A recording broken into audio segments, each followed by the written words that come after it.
Now the news has been touted as the premier science event for policymakers and scientists, the biannual World Science Forum, currently in Cape Town.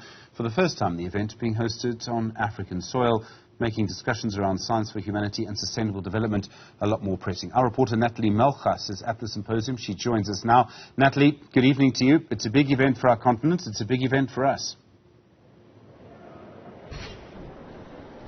It is indeed a big event for us, Stephen. In fact, the South African science fraternity is well respected around the world, so it's no coincidence that the first time the World Science Forum is hosted in Africa, it's hosted here in South Africa and in Cape Town, no less. I'm joined by Minister Bladen Zamande right now.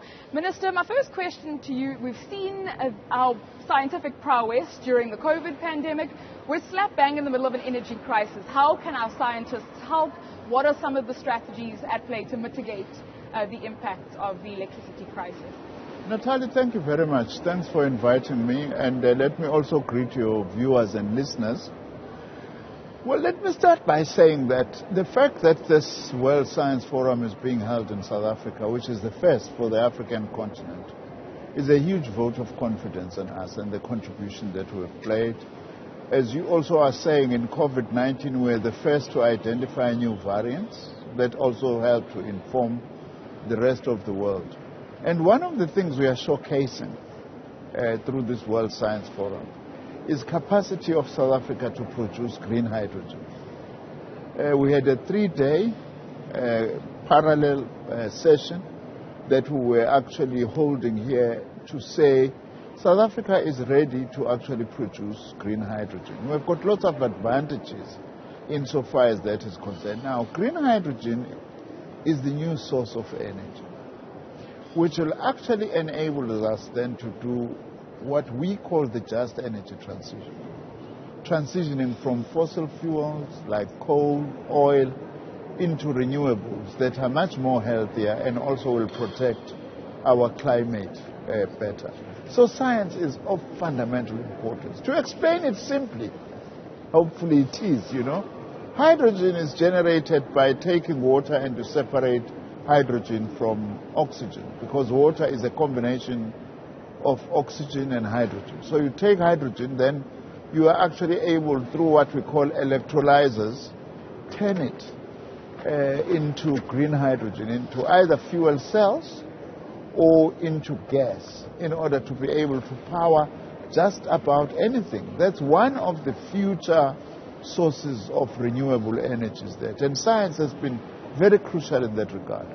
Minister, we heard from your opening address, and again it was reiterated with the President's opening address, that much of the discussions that are had here shouldn't just be a talk shop. It shouldn't just be about the work being done in silos and in labs, but they should have very real changes and implications for the people at large, the people of South Africa and the African continent. Does that translate into job creation too? It translates into a lot of things. Firstly, just the theme of this World Science Forum is science for social justice, which was our proposal in South Africa, that it should be the theme. What do we mean by that? Is that science must serve humanity. And how do we serve humanity in building inclusive society? By actually ensuring that how do we use science to help us confront the very real problems that we are facing. Climate change, how do we mitigate against climate change? That's part of social justice, that's part of responding to people. Also, how do you have a just energy transition so that we don't lose jobs in transitioning, and we are able to provide skills in order to train, especially our young people, in new skills that are needed. For instance, our country needs artisans, but we need more of green artisans now, who are actually going to be able to manage storage places, for hydrogen and so on. So science is very important, as the President was emphasizing, that we are able to support the very real challenges that are facing us. Let me give you just a quick example. For instance, with the floods in KZN, through the satellites that we have in space, we managed immediately to show this place that has been destroyed in Durban, how did it look like before the floods, and how does it look like now after the floods. We are able to even literally, just out of that picture, to know how many houses have been destroyed, how many other facilities have been destroyed, how much is that likely to cost, what is actually going to need. Also using space science, by the way, we've got all the information about the informal settlements in South Africa. What many houses they have, what facilities they have, what facilities they do not have, all that we're actually doing that through science. So we were launching recently, not so long ago, by the way, in South Africa, the first ever space weather center in the African continent, and it's one of the 5 that we actually have. Now, space weather increasingly is becoming important for aviation, for aeroplanes, and also to understand new weather patterns. Something that was beyond our reach. Now it is actually reachable through science.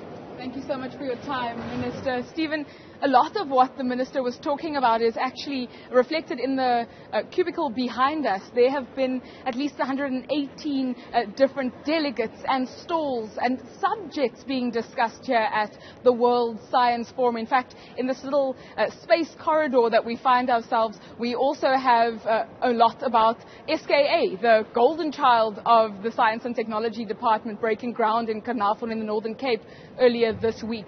There's a lot to discuss, and everything comes to a head tomorrow as the conference closes here at the CTICC. Natalie Malgas, thank you very much indeed for that live report.